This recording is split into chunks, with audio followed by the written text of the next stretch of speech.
everyone, welcome to Impact Desk Media Conversation. I'm your host Anne, and today we are diving into a very amazing conversation, and that is all about what it means to be a Maasai lady today. So let's dive in and know the reality from a Maasai lady. Being a Maasai lady, we had our own perspectives, and they had their identity, they had opportunities, culture, and all that. So today we are diving into that. Joining me here is a very beautiful lady, Lady Sehema. She is a cultural ambassador and also a student from Mount Kenya University. To introduce yourself, utambie wewe ni nani, what you do, and what is your role in culture, Maasai culture. Okay. Yeah. Okay, my name is Gladys Sehema. Currently a student at Mount Kenya University. Yes. Pursuing journalism and mass communication. Now, I'm a proud girl from Maasai land, from Narok County. From Maasai land. Yeah, I'm a cultural ambassador.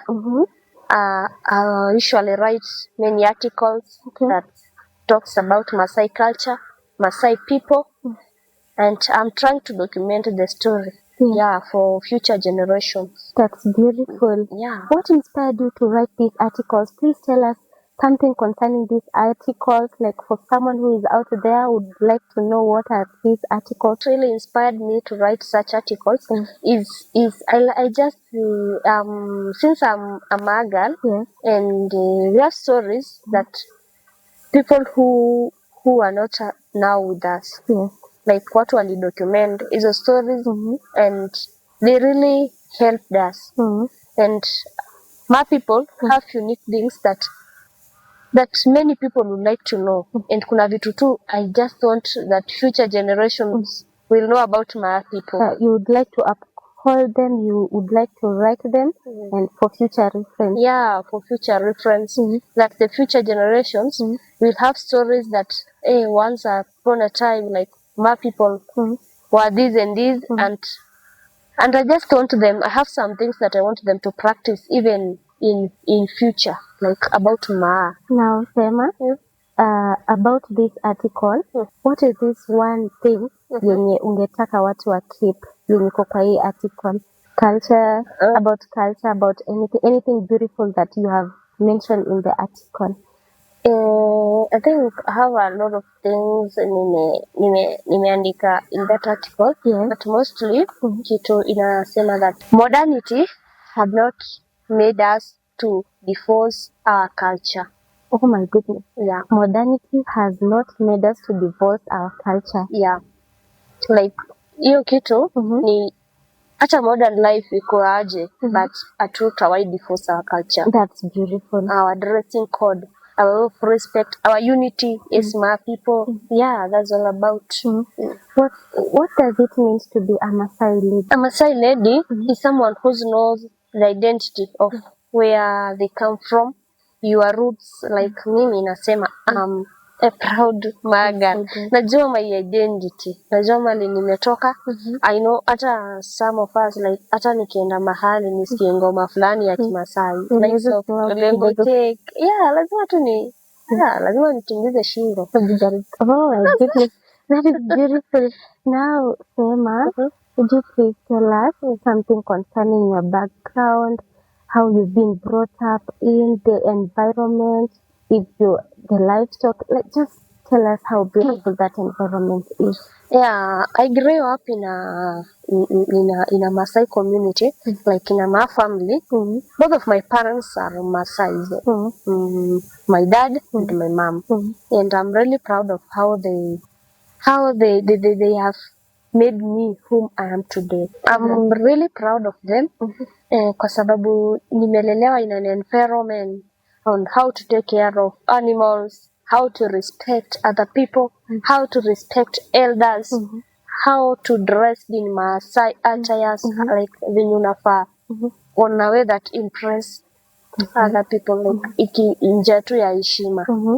And also the amazing, we have been told how to be responsible.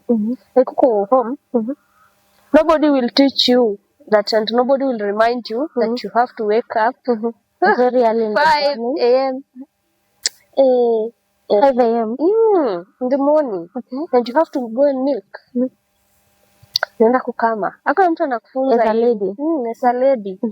So, hiyo ni responsibilities. And unakama unamaliza you have to take the animals where they should be. And though especially hiyo ni kwa boys, but even now sometimes girls we used to do so. And nobody will remind you that you have to go and fetch firewood, fetch water, vitu kama hizo. Can you please tell us vile ulikuwa njia yenye ulikuwa umefunza that prepared you to be an adult? Yeah, then responsibility is the key. Yeah. Kwa sababu tu kama ukifunzwa how to be responsible, how to respect yourself, how to respect your parents, how to respect your friends. Like tumefunzwa that mzee akikuja mkubwa kuliko your dad. Like kuna age, specific age ambao tunafaa kusalimia wazee na kichwa. Even grandmothers unaambiwa ya kwamba shosha akikuja akitaka hii, this is how you should handle, this is how you should interact with other people. And that had really helped me even in real life right now. And that is how I started learning that tunafaa ku respect even our elder sisters and elder brothers. Now pia anybody else here outside. Yeah. Concerning the background. Okay. Could you please tell us something concerning the livestock? How do you keep them?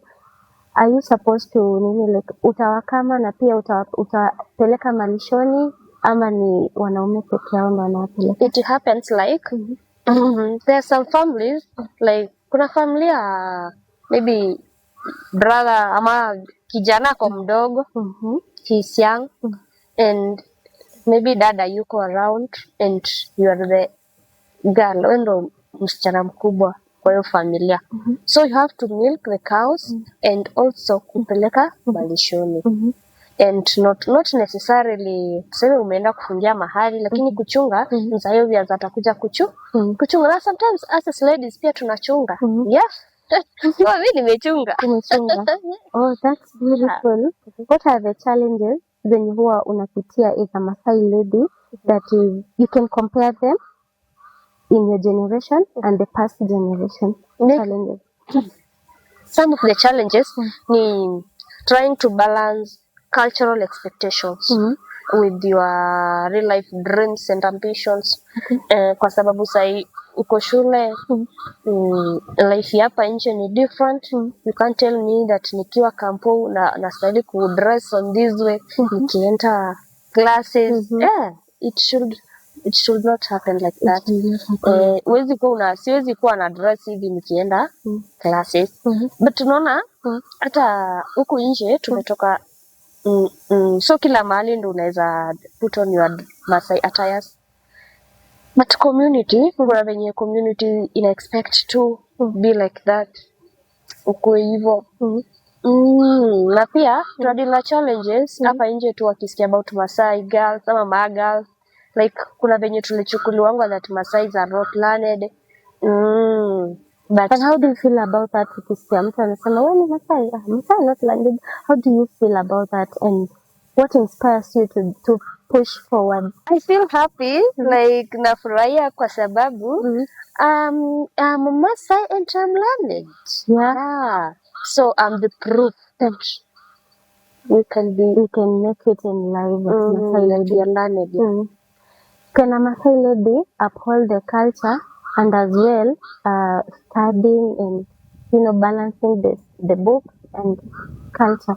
Yeah, it's very possible. Like me, I create my time only to write the articles, and also time kama hii, like even in Sunday service, sometimes I used to put on my Masai attires and go to church.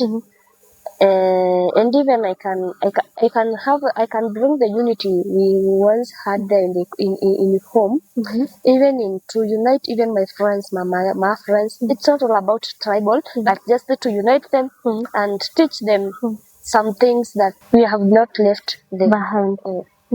About dressing code, how do you make this unique and at what time do you wear ceremonial time, like something like that?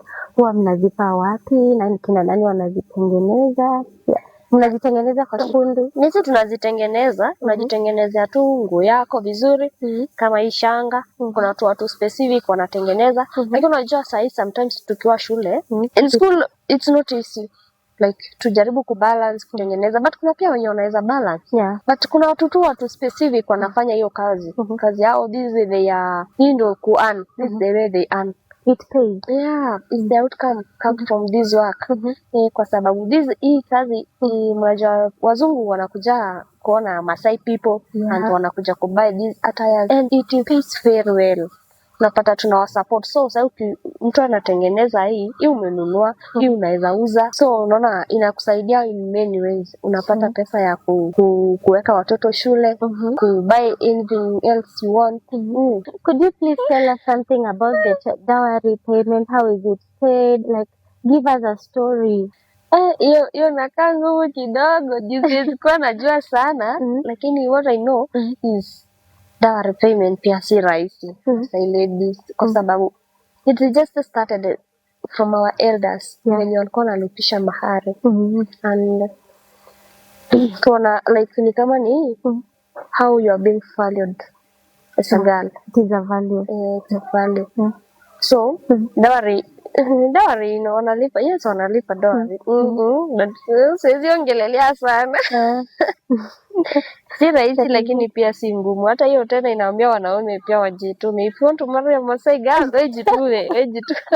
Jitume tupe na hizo ng'ombe. Kama ng'ombe wangapi? I can't msizimesha lakini kuna depend na family zenye wanajipea. Unajua hiyo yezi kuwa kwa Wamasai wote, but unajua kila familia ina how they value their girl.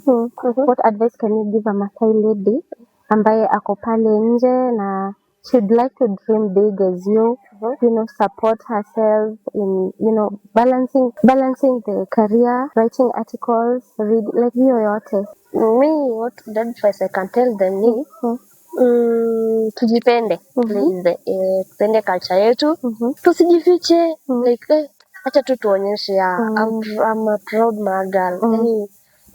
Like even in the rooms of opportunities, even in boardrooms, let's proudly show them that I can be a Masai girl na pia nimesoma.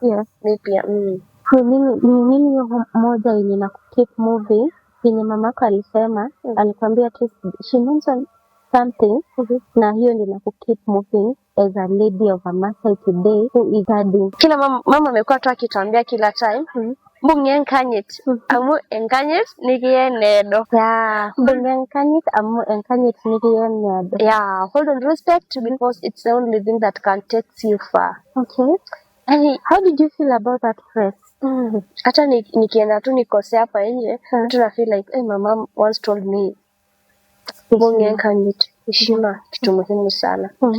So I'm proud of my parents, I'm proud of my mom, my dad, and nawapenda sana. I love them so much. And to the other parents, I just want to tell them, help your children to grow in a good environment, or like for them to know how to hold on this culture. Wajue venye wata handle their life and their cultural life. Because let's teach them unity that once existed in our community. Let's teach them love, like at least wakuwe pia important people in the society, na tupate more people that can support this culture and culture yetu isipotee. Maana hata Mswahili amesema mwacha mila ni mtumwa. Thank you, Sema. That is good. Tell us platforms, social media platforms, where will we get you there so we can follow and subscribe to your listeners, to your followers. To follow me on my social media account, Journalist Sema, Facebook Journalist Sema, TikTok Journalist Sema.